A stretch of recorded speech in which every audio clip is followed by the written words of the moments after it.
وێڕای سڵاو و حورمەت بیسەرانی رادیۆ دەنگی گەل بە بەرنامەی دەنگی شیلان هاتینەوە لاتان. مژاری بەرنامەی و هەفتەیەمان پیلانگەری نێودەوڵەتی 15 شوباتە. بۆ هەڵسەنگاندن لەسەر و مژارە میوانداریمان کردو لە هەڤڵ ژیان بەرفین ئەندامی کۆمەڵگەی ژنانی ئازادی ڕۆژهەڵاتی کوردستان کەژار. هەوڵ ژیان بەخێر هاتن بۆ بەرنامەکەمان. باس ئێمەش بەخێر هاتنی ئێوە دەکەن. هەوڵ هەروەکو بۆ خۆشتان دەزانم 26 ساڵ لەسەر پیلانگەری نێودەوڵەتی تێدەپەڕێت. هێزە نێودەوڵەتیەکان بۆ پیلانگەریدان هەوێ ئیرادە و هیوای گەل تێک بڕوخێنن. هەڵسەنگاندنی ئێوە لەبارەی پیلانگەری 15 شوبات چییە؟ سەرەتا پیلانگەری نێودەوڵەتی بەرامبەر بە فکری ئازادی فەلسەفەی ژیان ئازادی ڕێبەراپۆ شەرمەزار دەکەین. لە شەخسی ڕێبەراپۆدا پیلانگەری بەرامبەر بە نەتەوەی دموکراتیک بەرامبەر بە گەلێ کورد گەلێ ئازادی خواست گەلێ ئاشتی خواست گەلێک کە ئەوڕۆ بە فەلسەفەی ئازادی بەرخۆدانی دەکات شەرمەزار دەکەن. لە شەخسی شەهیدانی گەل شەهید هەیە کە حتا ئەوڕۆ بە دڵۆپە خوێنەکانی خۆیان لە چەپەری نزیکی ڕێبەرئاپۆدا بە فەلسەفەی خۆڕاگیری ژیان دەئافرێنێت حتا ئەوڕۆ هاتوونە بەژنێ خۆم دەتەوێنم. بێگومان مێژوویەک و کە ڕێبەرئاپۆ حتا ئەوڕۆ هێناویەتی مێژووکی سەرسامهێنەرە ڕێگا و ڕێبازێکە کە بە بەرخۆدان ئازادی پێکتێت لە ڕێگەی حەقیقەت و مێژووی گەلێ کیچەوساوەدا حتا ئەوڕۆ هاتووە. ئەو تاریخە تاریخی ئینسانیەتە تاریخی شخصیەتی ئازادە حەقیقەتی ملیتانیەتیە. بۆیەش ڕێبەرئاپۆ دەرکی خۆی یەکەم دەرکی مێژوویە دەرکی ئەساسی ئازادیە. گەلێک قۆناغی لەگەڵ خۆدا تێپەڕ کرد گەلێک زەحمەتی ڕووبڕوو هاتن هەم نێوخۆی هەم لە دەرەوە بەڵام ڕێبەرئاپۆ بە شێوازێکی ئاشکار ڕۆحی یەکێتیە گەلان فکری ئازادیە گەلان حملەی یەکەم و سازمان کردو تا ئەوڕۆ هێنا. ئەو تاریخە لە ئەنجامی ڕێبازین عملی بەرەو حەقیقەت حتا ئەوڕۆ هاتووە. ئەو تاریخە تاریخێکی دەرکی ئەساسی قۆناغایەکە بەسەر مێژوودا سەپێندرا بوون. ڕێبەرئاپۆ ئەوەیە دەستنیشان کرد هەر چەندی زەحمەتی هەرچەندی زۆرداری هەرچەندی کێشەهەیە کە ڕوویاندا بەڵام بێڕاوەستان حتا ئەوڕۆ ڕێبەرئاپۆ ئەو قۆناغیە یاو بە هەنگاو بەرامبەر بە مێژووی هەزار ساڵەی کە سەرکوتکاریدا بوو فشاری ئێستعمارێدا بوو کردی بە خۆڕاگری و فکرێکی ئیتحادیە گەلان. ویە ڕێبەرئاپۆ ئیرادەیەکی پۆڵاینی هەزار ساڵەی ئینسانیەتی ئاوا کردەوە. واتای بەرخۆدان ژیانە لە واتەیەدا دێ. مێژووی ئازادی کۆمەڵگایش ئەوەیەکی کە ماندوونە ناسانە حتا ئەوڕۆ هەنگاو بە هەنگاو هاتووە. مێژووی گەلان ڕێگا و ڕێبازێک و کە بەرامبەر بە ترور و پیلانگێری نێودەوڵەتی و هێزە جیهانیەکان حتا ئەوڕۆ بێوچان خۆڕاگیری دەکەن و زەحمەتیانە و سەختیانە بەرەو بەرخۆدان دەبن ئەگەڕێتەوە بۆ ئەو ئیرادەی ڕاستەقینەی ڕێگەی ئازادی.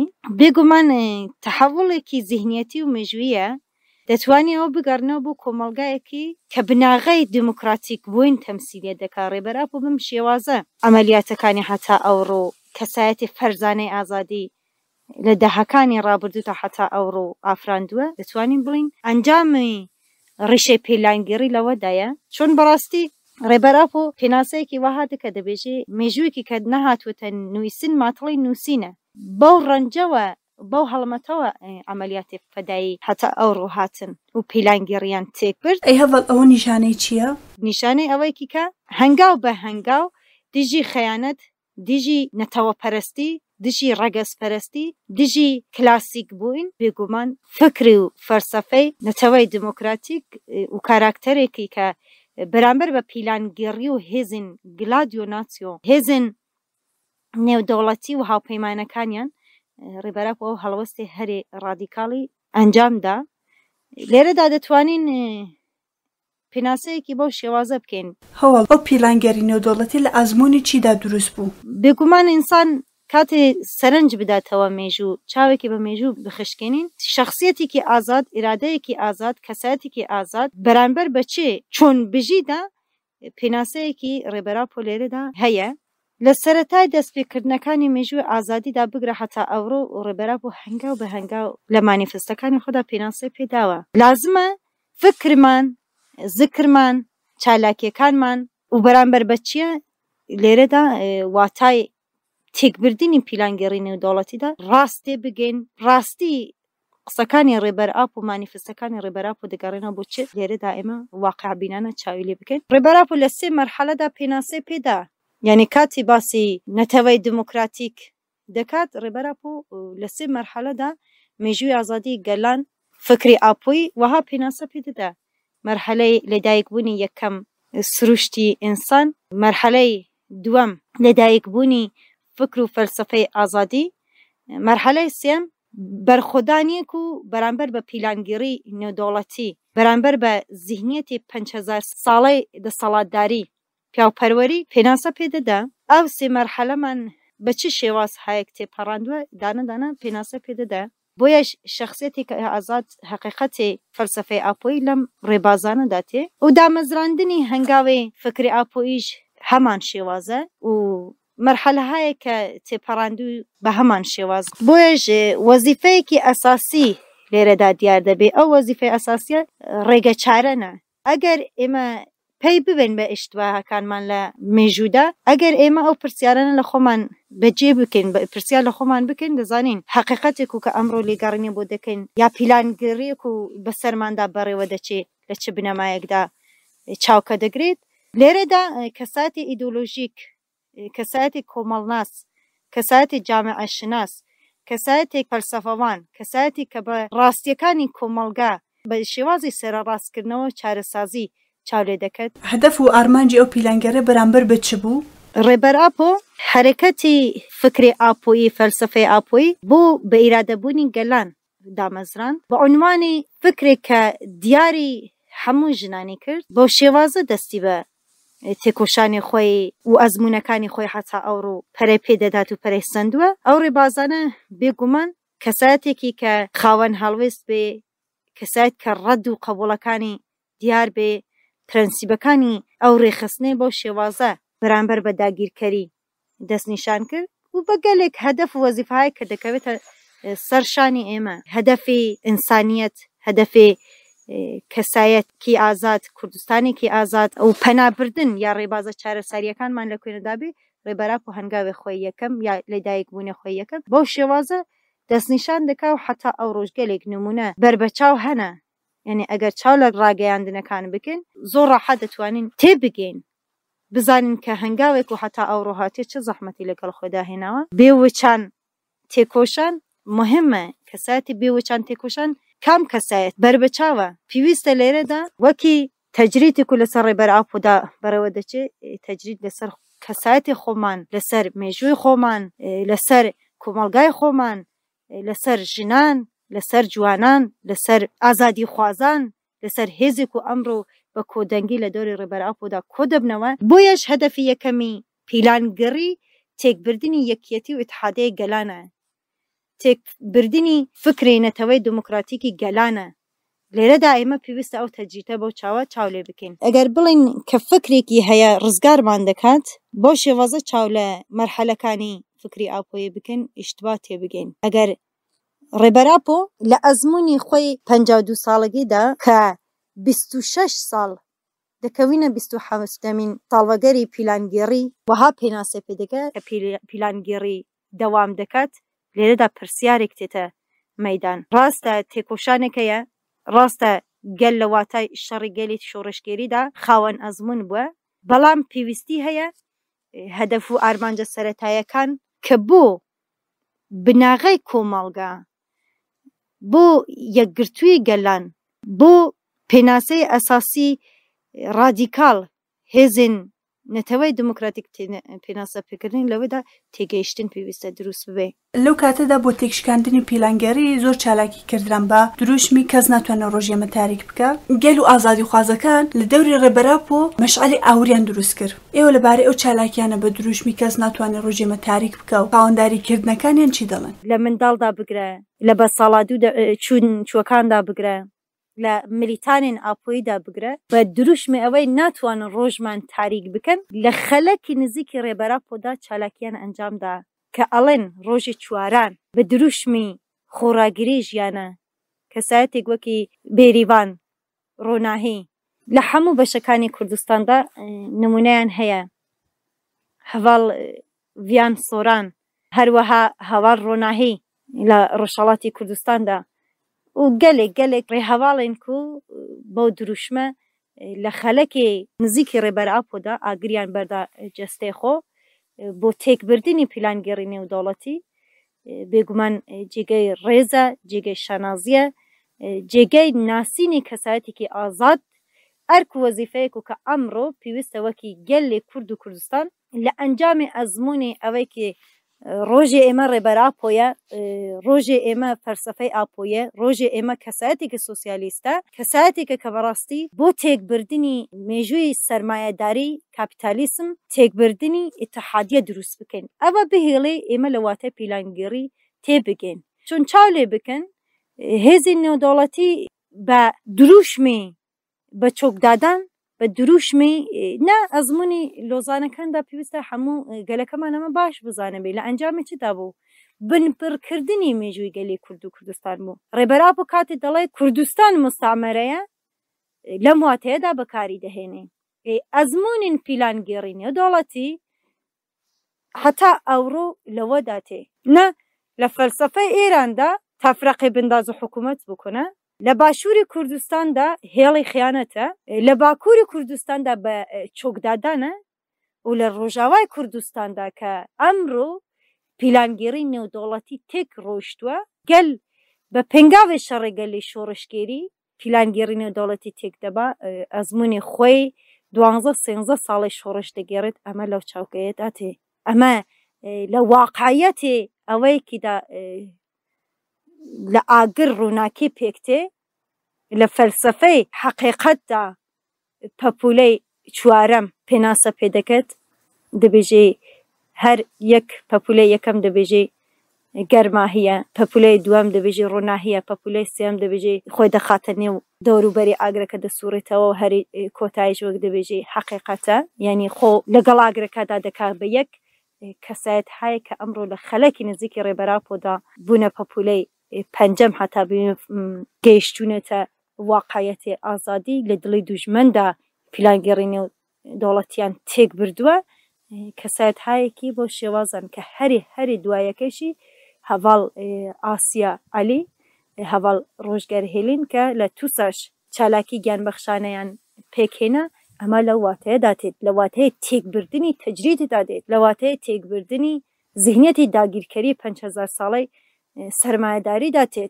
Eger emro kesayet heyek nimûne bilên wekî Rêberapo lêre da bo têkbirdinî pîlangerî ke bê hîç derfetek legal Rêberapo dirûst bibêt hengavê xwe yekemê Îmralî da mesela pênase pê dike ne li manîfestê pencem da heye. Her kes pêwîst e ew bi wezîfeyê xwe bizane bixwêne. Li şexsê heval Eyhan û gelek rêhevalê ku beramber bi dagîrkeriyê agir berdane laşê xwe û li nêw gelekeyşman da hemzeman emro ruhê xwe ragirî wek dibêje çûn Rêberapo li Îmralî da 26 sal têpar dibêt herî kotayî jî wî min ew hêzim heye eger derfet dirûst bikirê em doxe bigerin me doxekî aştî û azadî û demokratîk bûyînê komelga li roha bi dûr niye. Hemzeman li ruhê xwe ragirî teşrîn gelê Rojavayê Kurdistan ke deڵên ême li mirdin gawretirîn li roha bi dûr niye. Pes lêre de li wateyê têkbirdinî tecrîd têgehiştinekê heye, fedayetiyekê heye, pengavekî nû heye. Boya ji Rêberapo bi helwestê xwe ew pênaseye raberkird û emro gel bo hêza we dewrûberî felsefeya Rêberapo kobotewe.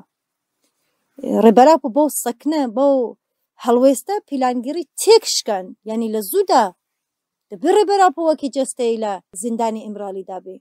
Belam Rêberapo her li hengavê xwe yekem katê destî pê kirt mêjoyê dagîrkerî binxist. Hengavê xwe jiyannameyê xwe yekem we binî xistiwe. Boya bi rastî bê eweyekî yek kelîme yek derfetê herî çikola bigate destê Rêberapo manîfestî pêşkešî gelan kir. Bê eweyekî yek şit bigate destê Rêberapo em felsefeyê li meşkê xwe da girt.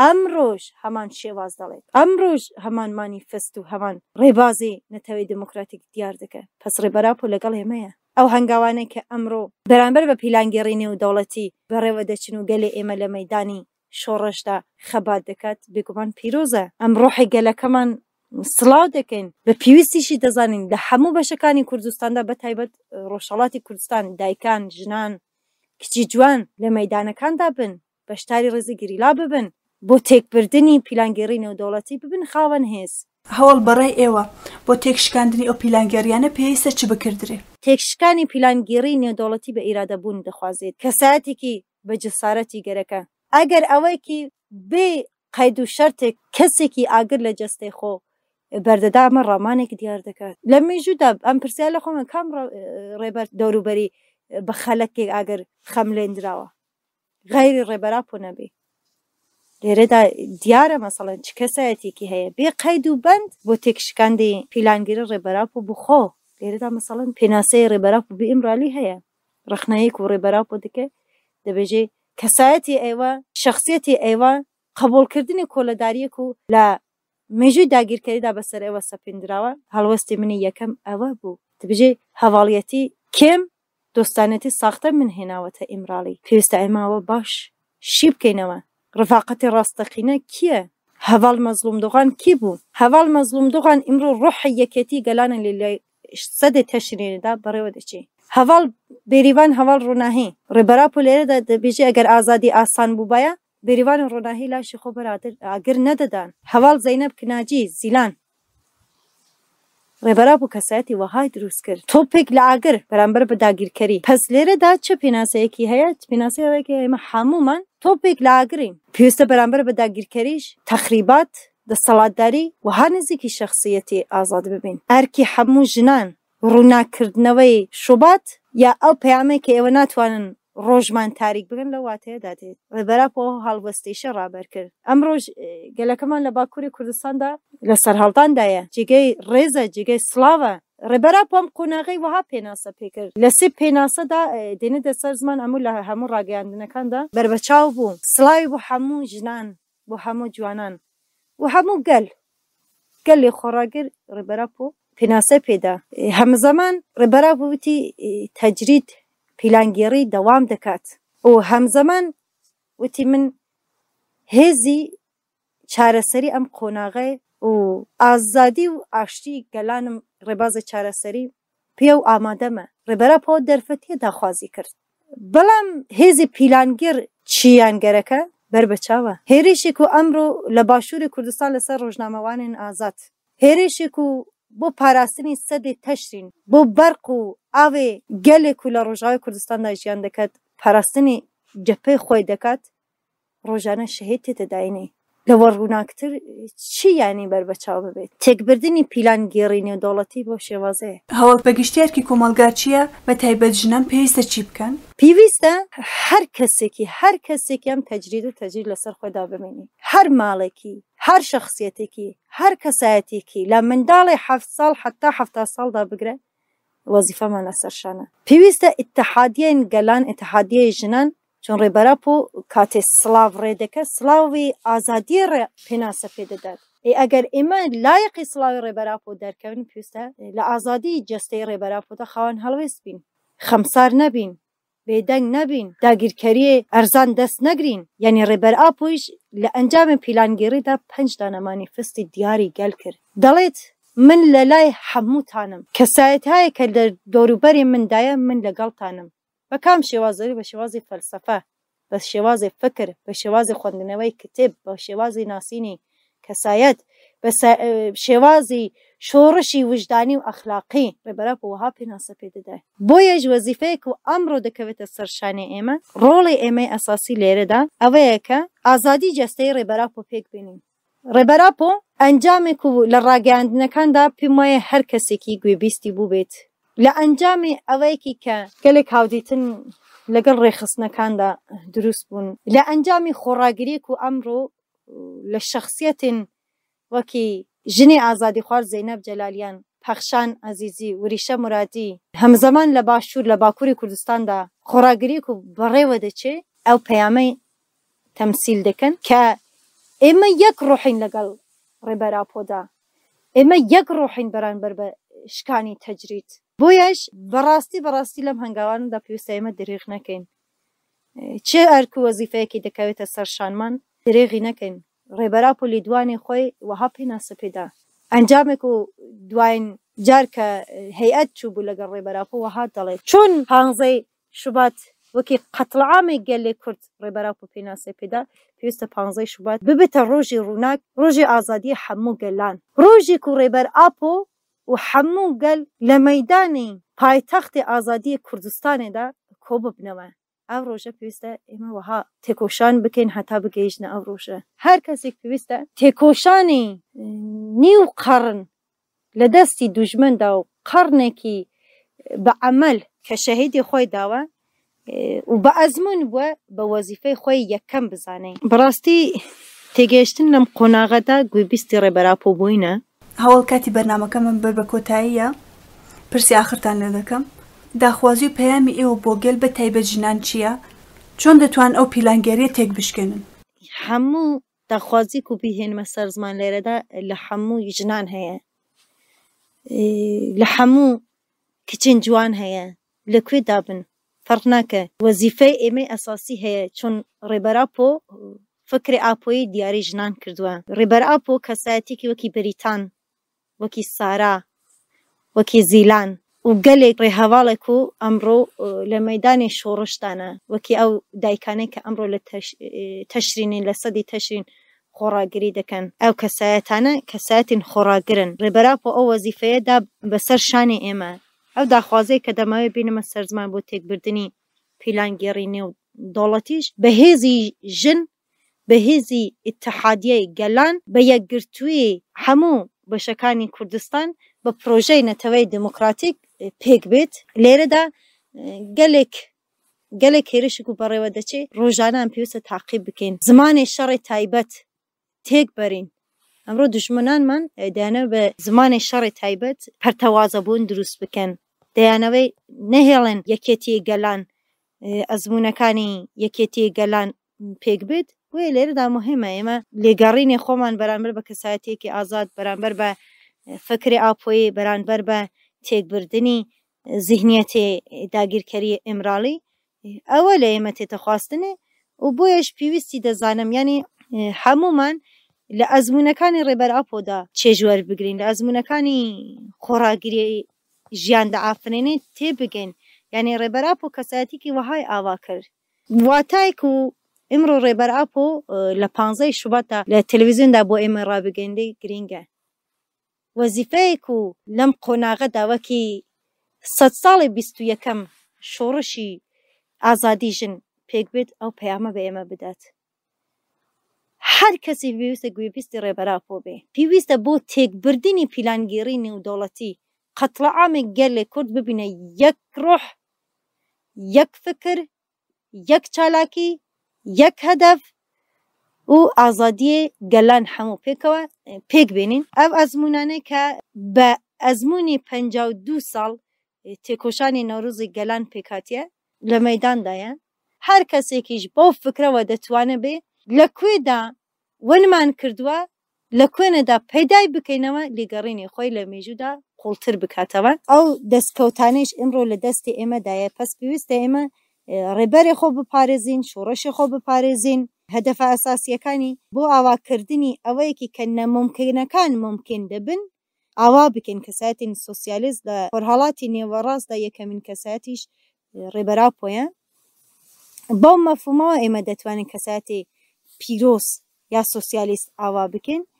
بەو هەدەفەوە دەتوانین ئەزمونین خۆی 100 ساڵەی لۆزان بە چۆک نەدان دەستکەوتی خۆ هەم لە زیندان هەم لە شارۆچکە مترۆپۆلەکاندا کە ئێمڕۆ هەیە ئەزمونی خۆی خوێنی شەهیدان بپارێزین. ئەو وەرکە دەکەوێتە سەرشانمان و داخوازی من لە هەموو دایکان لە هەموو ژنان ئەوەیە پێکەوە لە خەلەکی نزیکی ڕێبەرئاپۆ گوێبیستی ڕێبەرئاپۆ بین و بۆ تێکبردنی پیلانگێڕی نێودەوڵەتی ببینە هێزی ئازادی کۆمەلگا حتا ژنان ئازاد نەبن کۆمەلگا ئازاد نابێ. بەو فکر و فەلسەفەوە شۆڕشی ژن ژیان ئازادی سەر بخەین. ئەوە ببێتە وەزیفەی ئێمە بناغایی، ئەوە ببێتە وەزیفەی ئێمەی ئازادی، ئەوە ببێتە ئەنجامی تێکبردنی پیلانگێڕی نێودەوڵەتی. هەر وەزیفەیەک و هەر ئەرکێک و لە هەر مەکانێکدا دەکەوێتە سەر شارمان، ئێمە بۆ پاراستنی ڕێبەراپۆ ئامادەنەوە، پێکەوە بە یەکڕۆحی ئێمە پیلانگێڕی نێودەوڵەتی تێکبەرین.